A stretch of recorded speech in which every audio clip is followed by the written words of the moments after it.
ইরানে air strike ইসরায়েলের। মধ্যপ্রাচ্যে যুদ্ধের আশঙ্কা সত্যি করে ইরানে হামলা চালালো ইসরায়েল। বিমান হামলার পাশাপাশি ড্রোন হামলাও চালানো হয়েছে। ইরানের বিভিন্ন শহরে শোনা গিয়েছে একের পর এক বিস্ফোরণের শব্দ।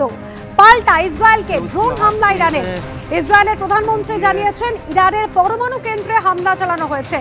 আর এই হামলার পর গোটা ইরান জুড়ে জারি হয়েছে জরুরি অবস্থা। মধ্যপ্রাচ্য যুদ্ধের আশঙ্কায় ইরানের আকাশসীমা দিয়ে কোনো বিমান চলাচল করছে না।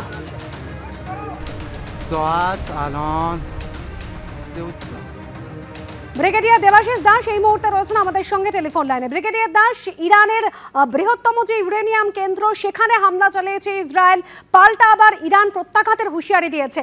সব মিলিয়ে মধ্যপ্রাচ্যে যুদ্ধের আশঙ্কা তো ক্রমশ তীব্র হচ্ছে।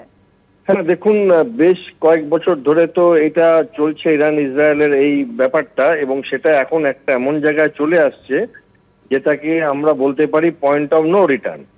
কারণ আমরা ইরান তো এটাতে ছেড়ে দেবে না, এবং ইসরায়েল অনেকগুলো জায়গায় ব্যস্ত হয়ে গেছে। একলা লেবাননের সাথেও একরকম অশান্তির মধ্যে আছে, ইয়েমেনের সাথে আছে, এবং প্যালেস্টাইনের সাথে আছে, এবং ইরানের সাথে আছে।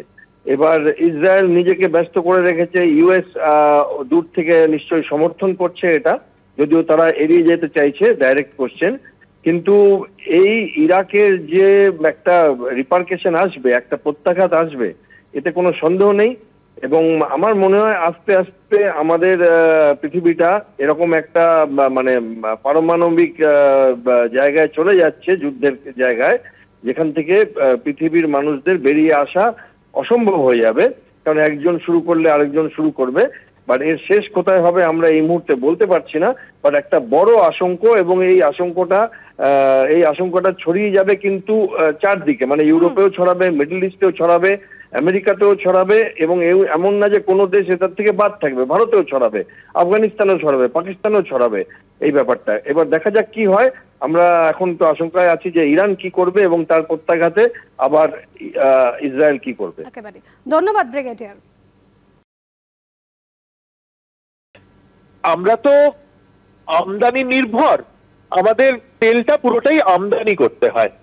অতএব অপরিশোধিত তেলের দাম যদি বাড়ে বাজারে, তাহলে আমাদের অনেক বেশি ডলার খরচ করে আমদানি করতে হবে, এবং এর ফলে মূল্য বৃদ্ধি, যেটা খানিকটা লাগামের মধ্যে ছিল এবং যেটা দেখে রিজার্ভ ব্যাংক সুদের হার কমিয়েছিলেন, সেটা কিন্তু আর থাকবে না। অর্থাৎ মূল্য বৃদ্ধি বাড়বে। তেলের দাম বাড়লে শাকসবজির দাম বাড়বে, চাল ডালের দাম বাড়বে। তেলের দাম বাড়লে যে অস্থিরতা তৈরি হয়, তার ফলে বিদেশি বিনিয়োগ, যেটা আমাদের শেয়ার বাজারে হয়ে থাকে, এবং